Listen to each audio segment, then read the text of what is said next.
प्राचीन समय की बात है जब पृथ्वी पर असुरों का आतंक बढ़ता जा रहा था। उस समय दो भाई थे, सुंद और उपसुंद। वे दोनों केवल भाई नहीं थे बल्कि एक दूसरे के प्राण थे। एक साथ भोजन, एक साथ युद्ध, एक साथ निर्णय, दोनों में एकता हमेशा बरकरार रहता था। कभी उनमें मतभेद नहीं हुआ, लेकिन यही एकता आगे चल करके उनके विनाश का कारण बनने वाला था। दोनों ने निश्चय किया कि हम दोनों एक ऐसी शक्ति प्राप्त करेंगे जिससे देवता भी भयभीत हो जाए।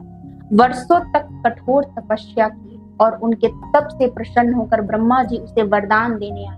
उन्होंने कहा कि तुम दोनों वरदान मांगो। तब दोनों भाई ने वरदान में मांगा कि आप मुझे ऐसा वर दो ताकि मुझे देवता, दानव, राक्षस या फिर मनुष्य कोई भी मुझे मार नहीं सके। ब्रह्मा जी उसे वरदान तो दे दिया, लेकिन एक शर्त के साथ कि तुम दोनों की मृत्यु एक दूसरे के हाथों हो सकती है। जैसे ही ये बात दोनों भाई सुने, वे दोनों हंस पड़े, क्योंकि उन्हें अपने आप पे भरोसा था कि उन दोनों के बीच में कभी कोई मतभेद हो ही नहीं सकता है।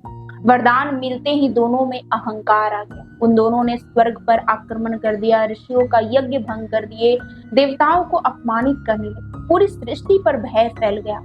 सारे देवता उससे युद्ध करते और हर बार हार जाते, क्योंकि उन्हें कोई मार ही नहीं सकता था। अंत में सारे देवता ब्रह्मा जी के पास पहुंचे।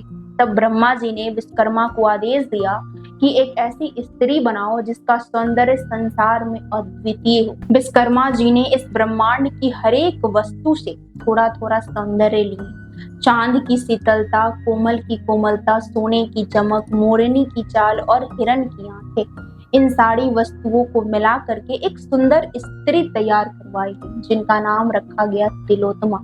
तिलोत्तमा जब देव सभा में प्रकट हुई तो एक क्षण के लिए पूरा सभा मौन हुई।